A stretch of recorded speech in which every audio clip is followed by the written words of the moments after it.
ပါရှင်2026ခုနှစ်ဖေဖော်ဝါရီလ17ရက်နေ့ YBS DBR Commentary and New သတင်းစီစဉ်ကနေကြိုဆိုပါရယ်ဒီကနေ့သတင်းစီစဉ်ကိုစမကျစင်ကနေတာဝန်ယူတင်ဆက်ပေးသွားမှာဖြစ်ပါတယ်အခုသတင်းကောင်းစင်တွေကိုအရင်ဦးဆုံးကြည့်ကြရအောင်ပါဖပေါ်တိုက်ပွဲအတွင်းနှစ်ဖက်သေးဆုံးမှုများပြားနေတဲ့တဲ့ဖပုံမြူဟာစကန်သိန်းတိုက်ပွဲအရှိန်မြန်မာလာလို့စစ်အုပ်စုကတကြောပြန်လေကြောင်းဖြစ်ကူပေးနေမှုတဲ့မြိုင်ကြီးငုံစေရုပ်အနီးလက်နက်ကြီးကြားပေါက်ကွဲပြီးကလေးငယ်တအူထိခိုက်ဒဏ်ရာရရှိမှုတဲ့ညောင်လေးပင်ခရိုင်အတွင်းစစ်တပ်ရဲ့တိုက်ခိုက်မှုကြောင့်ပြည်သူ2ဦးသေဆုံးကလာသားအရွယ်9ဦးအပါအဝင်ဒဏ်ရာရရှိမှုတဲ့ KNA တမဟာ9ထိန်းချုပ်နယ်မြေအတွင်းအာဏာသိမ်းစစ်ကောင်စီတပ်ကကရင်ပြည်သူတွေရဲ့နေအိမ်တွေကိုပုံကျဲတိုက်ခိုက်နေမှုတဲ့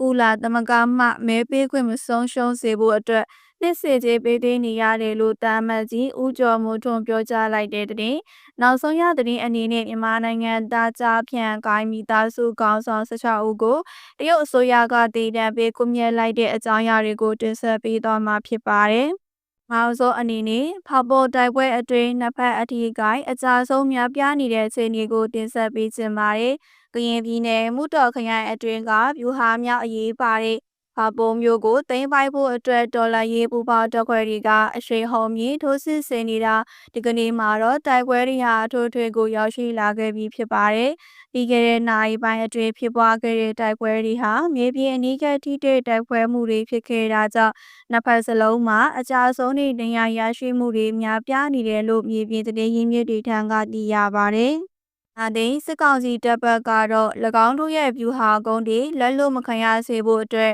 အသေးအတန်ခုခံနေရပြီးမြေပြင်တရင်တွေပြိုကွဲတော့မဲ့အခြေအနေမှာရှိနေတာကြောင့်အခုဆိုရင်လေကြောင်းပစ်ကူတွေကိုပါစက်တိုက်အသုံးပြုပြီးမြို့ပြတ်သုံးမတက်တုတ်ပြန်တိုက်ခိုက်နေတာဖြစ်ပါတယ်ဒီတိုက်ပွဲအတွင်းမှာတော်လှန်ရေးတပ်ဖွဲ့ဝင်အချို့မြင့်မြတ်စွာအသက်ပေးလူခဲ့ရတယ်လို့စစ်ကောင်စီဘက်ကလည်းအရာရှိကြီးပိုင်းအပါအဝင်အများပါသေဆုံးခဲ့တယ်လို့အတည်ပြုနိုင်တဲ့သတင်းတွေအရာသိရပါတယ်။လက်ရှိအချိန်ထိဖာပြိုမှုအနီးတစ်ဝိုက်မှာတော့တနက်တန်တွေလက်နက်ကြီးတန်တွေဟာဆဲခြင်းမရှိပဲ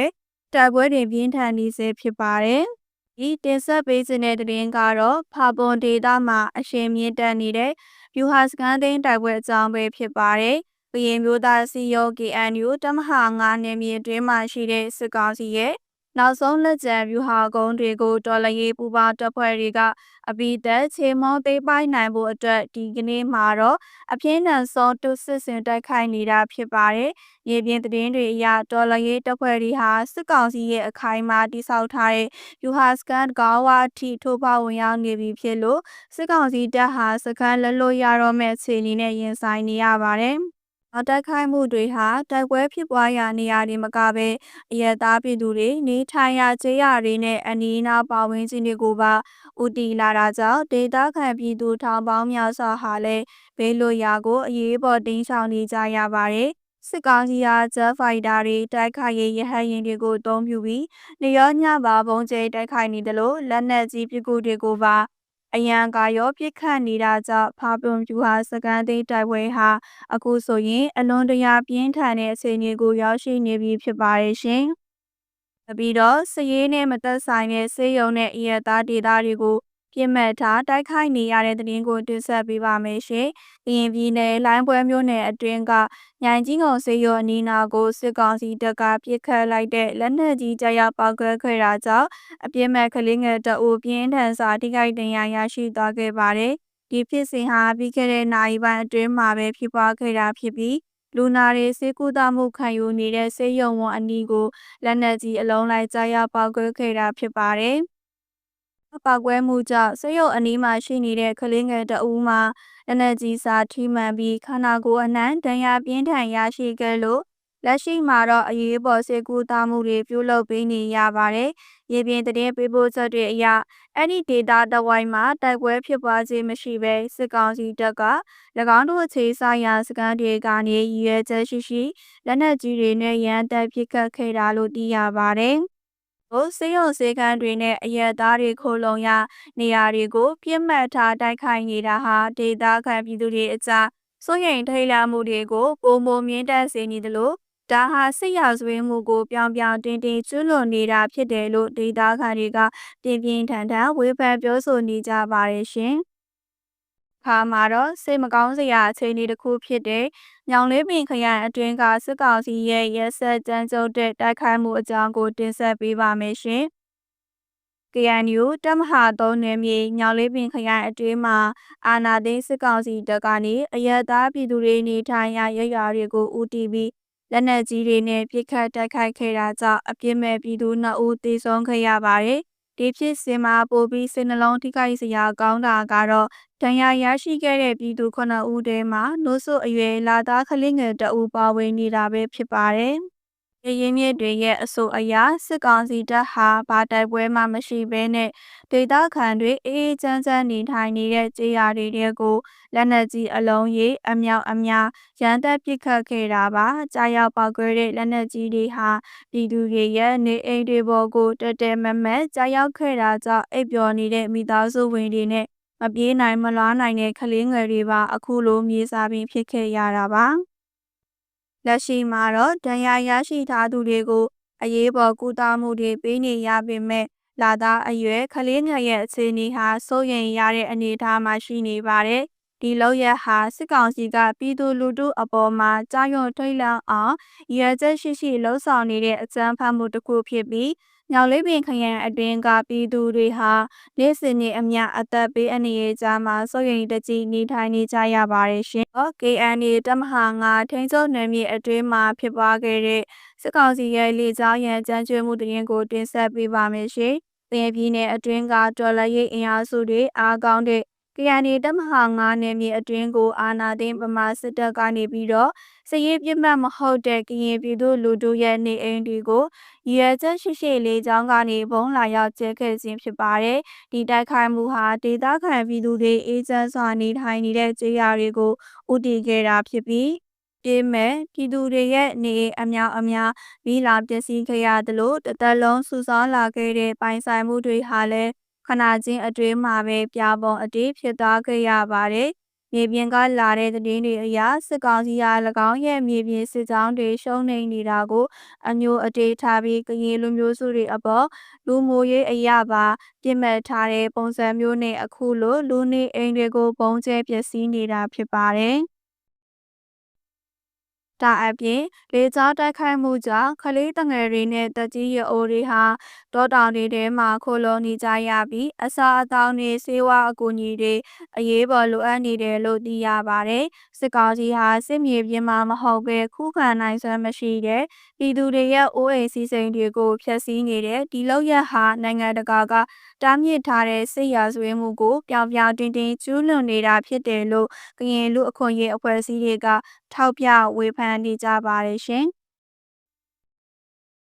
နိုင်ငံတကာတနမတ်ရေးရာသတင်းတစ်ခုအနေနဲ့ဥလာသမဂဆိုင်ရာမြန်မာအရေးတန်းကိုယ်စားလှယ်တာအမတ်ကြီးဦးကျော်မိုးထွန်းရဲ့ပြောကြားချက်ကိုတင်ဆက်ပေးပါမယ်ရှင်။ဥလာသမဂအထွေထွေညီလာခံမှာမြန်မာနိုင်ငံရဲ့မဲပေးခွင့်မဆုံးရှုံးစေဖို့အတွက်အမျိုးသားညီညွတ်ရေးအစိုးရ NUG အနေနဲ့ခက်ခဲတဲ့ကြားကပဲကုလသမဂ္ဂကိုပေးသွင်းရမယ့်နှိမ့်စင်ကြေးတွေကိုမပြတ်မကွက်ပေးသွင်းနေရတယ်လို့တာအမတ်ကြီးကပြောကြားလိုက်ပါတယ်။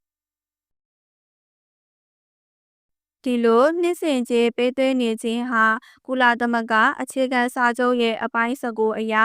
အဖွဲ့ဝင်နိုင်ငံတစ်ခုဟာပေးသွင်းရမယ့်အကျွေးပမာဏများပြားလာရင်အထွေထွေညီလာခံမှာမဲပေးခွင့်ဆုံးရှုံးသွားမှာဖြစ်လို့အဲ့ဒီအခွင့်အရေးကိုထိန်းသိမ်းထားနိုင်ဖို့အတွက်အခုလိုကြိုးပမ်းနေရတာဖြစ်ပါတယ်။တန်အမတ်ကြီးဦးကျော်မိုးထွန်းကမြန်မာနိုင်ငံရဲ့အတန်းဟာနိုင်ငံတကာစင်မြင့်ထက်မှာပျောက်ကွယ်မသွားဖို့နဲ့ပြည်သူလူထုရဲ့ဆန္ဒကိုထင်ဟပ်တဲ့ကိုယ်စားလှယ်ကသာမဲပေးခွင့်ရှိဖို့ကအလွန်အရေးကြီးတယ်လို့လည်းအလေးပေးပြောကြားခဲ့ပါတယ်။ဒီအာဏာသိမ်းစစ်ကောင်စီဘက်ကလည်းကုလသမဂ္ဂမှာနေရာရရှိဖို့နှီးမျိုးစုံနဲ့ကြိုးပမ်းနေတာကြောင့်တရားဝင်အစိုးရတရရဲ့တာဝန်ကိုထမ်းဆောင်နေတဲ့ NUG အနေနဲ့အခက်အခဲများစွာရှိနေတဲ့ကြားကပဲဒီနှစ်စဉ်ကြေးကိုအပြေးအဝပေးသွင်းပြီးမြန်မာအရေးကိုကဘာကအစဉ်တစိုက်အလေးထားလာအောင်တာတမန်နီးလန့်အရာအစွမ်းကုန်တိုက်ပွဲဝင်နေတာဖြစ်ပါတယ်ရှင်။ နောက်ဆုံးရရှိထားတဲ့ထူးခြားသတင်းတစ်ခုအနေနဲ့မြန်မာနိုင်ငံနယ်စပ်ဒေသတွေကိုအခြေပြုပြီးအွန်လိုင်းငွေကြေးလိမ်လည်မှုတွေကျူးလွန်ခဲ့တဲ့ကြားဖြန့်ကိုင်းကောင်းဆောင်တွေကိုတရုတ်အစိုးရကပြက်ပြက်သားသားအရေးယူလိုက်တဲ့သတင်းကိုတင်ဆက်ပေးပါမယ်ရှင်။မြန်မာနိုင်ငံသားကြားဖြန့်ကိုင်းမိသားစုခေါင်းဆောင်16ဦးကိုတရုတ်အစိုးရကနေသေဒဏ်ပေးကွပ်မျက်လိုက်ပြီးဖြစ်ကြောင်းသတင်းတွေထွက်ပေါ်လာခဲ့ပါတယ်။အဆိုပါအုပ်စုဟာရှမ်းပြည်နယ်မြောက်ပိုင်းနဲ့နယ်စပ်ဒေသတွေမှာအခိုင်အမာအခြေစိုက်ပြီးလူကုန်ကူးမှုငွေညှစ်မှုနဲ့ကြီးမားတဲ့အွန်လိုင်းငွေလိမ်လည်မှုပေါင်းများစွာကိုကျူးလွန်ခဲ့ကြတာကြောင့်တရုတ်အစိုးရရဲ့အလိုရှိဆုံးတရားခံစာရင်းမှာပါဝင်နေသူတွေဖြစ်ပါတယ်။ပြီးခဲ့တဲ့ကာလအတွင်းမှာတရုတ်အာဏာပိုင်တွေဟာမြန်မာနိုင်ငံအတွင်းကဒီကောင်းဝင်တွေကိုတိုက်ရိုက်ဖမ်းဆီးတာနဲ့လွှဲပြောင်းရယူတာတွေပြုလုပ်ခဲ့ပြီးနောက်အခုလိုမျိုးခိုင်းကောင်းဆောင်16ဦးကိုတေးတံပေးကွပ်မျက်လိုက်ခြင်းအပြင်အွန်လိုင်းရာဇဝတ်မှုတွေကိုသိခံမှာမဟုတ်ကြောင်းကဘာကိုပြက်ပြက်သားသားတတိပေးလိုက်တာလည်းဖြစ်ပါတယ်ဒီကွပ်မျက်မှုတင်ဟာမြန်မာတရုတ်နယ်စပ်တစ်လျှောက်ကကြားဖြန့်လုပ်ငန်းတွေကိုကြီးမားတဲ့တော်လှန်မှုဖြစ်စေခဲ့သလိုဥပဒေမဲ့လုပ်ရက်တွေကိုကျူးလွန်ထားတဲ့သူတွေအတွက်နောက်ဆုံးရလဒ်ဟာဘာလဲဆိုတာကိုပြသလိုက်တာလည်းဖြစ်ပါတယ်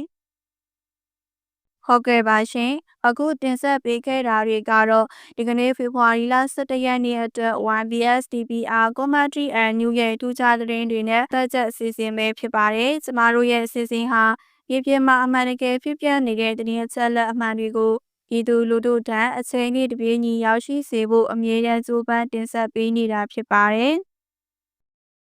နေ့သတင်းတွေနဲ့ပတ်သက်ပြီးမိဘပြည်သူများရဲ့ထင်မြင်ယူဆချက်တွေကိုလည်းကျမတို့ရဲ့ဆက်ပေါက်မှာရေးသားမျှဝေပေးခဲ့လို့ရပါတယ်ရှင်။နေ့စဉ်ထူးခြားသတင်းတွေကိုလက်မလွတ်စေဖို့အတွက်ကျမတို့ရဲ့ channel ကို like and subscribe လုပ်ထားပေးကြဖို့လည်းဖိတ်ခေါ်ချင်ပါတယ်။အဆုံးအထိကြည့်ရှုနားဆင်ပေးခဲ့ကြတဲ့မိဘပြည်သူအပေါင်းကိုကျေးဇူးထွန်းတင်ရှိပါတယ်ရှင်။မိဘပြည်သူများအားလုံးဘေးအန္တရာယ်အပေါင်းမှကင်းဝေးပြီးငြိမ်းချမ်းသာယာတဲ့နေ့ရက်တွေကိုပိုင်ဆိုင်နိုင်ကြပါစေလို့ဆုတောင်းပေးရင်ဒီကနေ့အစီအစဉ်ကိုဒီမာရီခိတရနာခွင့်ပြုပါရှင်။ကျမကျေးဇူးမှာအားလုံးပဲမင်္ဂလာရှိသောနေ့ရက်လေးဖြစ်ပါစေရှင်။